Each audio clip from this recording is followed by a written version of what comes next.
A few weeks ago, an important collaborator of Hillary Clinton and John Podesta was arrested for pedophilia and child pornography.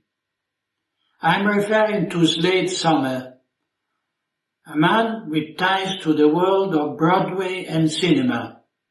who played a role in the effort to debunk the infamous Pizzagate affair. That is, the network, filthy complicity and horrendous crimes against minors that revolves around the international deep state. We have learned that certainly Jeffrey Epstein and most likely Ghislaine Maxwell were members of the Israeli Mossad. This makes us understand that the famous trips of many well-known people to Epstein Island were used to blackmail them by collecting evidence of their guilt in participating in heinous ritual crimes against minors. And if the heads of state and governance officials of the Western world do not dare to breathe out a word of protest against the massacres of civilians in Gaza Strip, it is legitimate to assume that this attitude is due to the intensive dossier with videos inculpating them that are in possession of the Israeli intelligence services. The same thing must be happening with the preparation of the fake pandemic emergency, which was lavishly replicated in all the member states of the World Economic Forum and the United Nations, and also with the farce of the Ukrainian crisis. But this blackmail of the powerful of the world constituted the unifying element of the globalist subversive project. We cannot help but think that the indispensable role played by the Catholic Church has been in some way forced not only by the appointment of Bergoglio as an emissary of the enemies of the Church, placed in the very top position, but also by the sexual and financial scandals that have only partially emerged due to the many prelates who are agents of the deep church. How can we think that a person like Theodore McCarrick, who entered the White House without the need to be announced, and who continued to represent the Vatican's diplomatic interests in China, even after he was accused of being a serial predator, did not enjoy the support of those powerful individuals who share with him the most vile vices and the most heinous crimes? Are we to think that the partnership between the deep state and the deep church was limited to complicity in financial speculation, when a pedophile like Slade Sommer collaborated with the Clintons and Barack Obama, all of whom were implicated in Pizzagate? Or that Bill Gates' numerous flights to Epstein Island,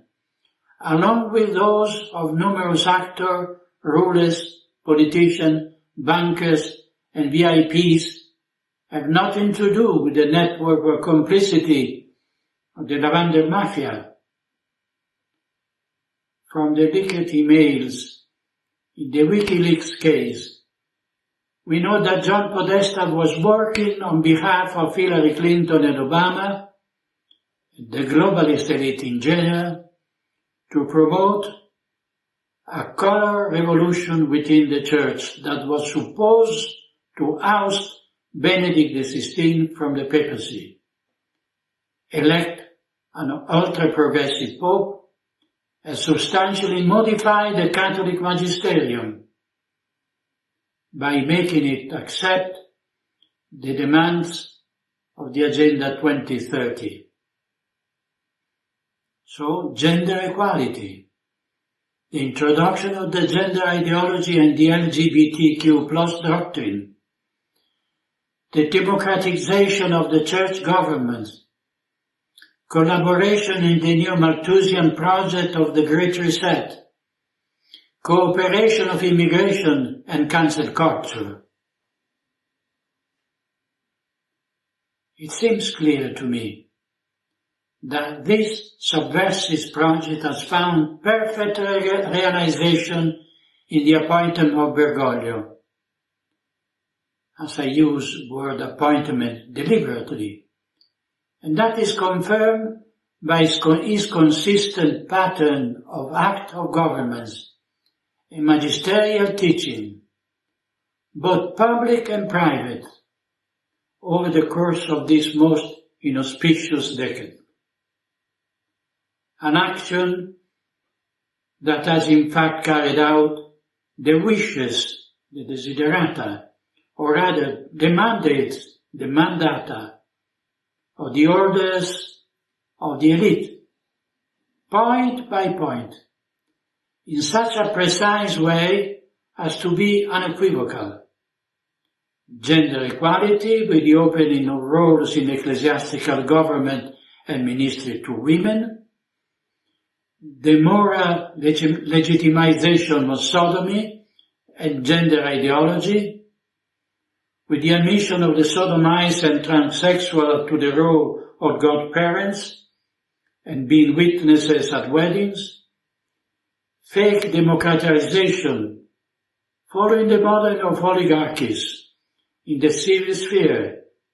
through synodality, the acceptance of the pseudo-environmentalist demands, the drastic downsizing of the condemnation of abortion, euthanasia, the genetic manipulation, to the subversion of the Pontifical Academy for Life, the campaign to welcome illegal immigrants in the name of an inevitability of the mixing of races that is not free from economic interest, cancel culture with its denigration of the history of the Church and the falsification of the Holy Scriptures. And indeed, on closer inspection, it is always the promise of an economic quid pro quo that binds the member of the deep church with the agents of the deep state. The elite has paid them the pretium sanguinis of their betrayal with sponsorships and funding. I wonder if Bergoglio's grotesque attempt to reevaluate Judas the Iscariot do not betray the instinctive sympathy of a traitor for Iscariot, Mercator Pessimus. So let us go back to the pretium sanguinis, the payment of services rendered by people who have been blackmailed not only by those who know the most disconcerting and obscure secret about them, but also by those who agree with them while holding similar roles in other nations, in the European Parliament, the UN, the World Bank, or in other international institutions. Imagine if Canadian Prime Minister Justin Trudeau dared to consider dissociating himself from certain issues. For example, the silence about Netanyahu's war crimes in Gaza, that disobeying the orders given to him. Even before the news reached the media, it would be his counterparts in Great Britain, Australia, New Zealand and United States, France, Holland, Belgium, and God knows where else, who would put pressure on him to keep quiet, knowing full well that the Mossad would not hesitate for a moment to drag into a scandal and jail not only Trudeau, on whom charges for rape of a minor are pending for now held up in some prosecutor's office, but also those members of the international pedophiles elite were evident of other crimes committed by the same Justin Trudeau. For this reason, it was necessary for corruption to become endemic to the system, so that the globalist cancer could be etched into it. And it would be foolish or irresponsible to believe that the Bergoglian hierarchy is exempt from this blackmail. We know rather that Bergoglian hierarchy is largely involved in the same vices, with the protection of Bergoglio himself. On the other hand, what credibility can the Argentine Jesuit claim to have when in the case of Megaris he personally decided as res judicata the conviction without trials of one of the most powerful cardinals in the last 50 years, avoiding the examination of witnesses who could have given the names of his accomplices, who are now promoted to the highest level of the church or public institutions? Do you think, if it were possible to perpetrate electoral fraud with impunity in order to oust President Donald Trump from the White House, that they failed to do the same thing at the 2013 conclave, taking into account how compromised the majority of the College of Cardinals is? The fact that the fraud is public and still unpunished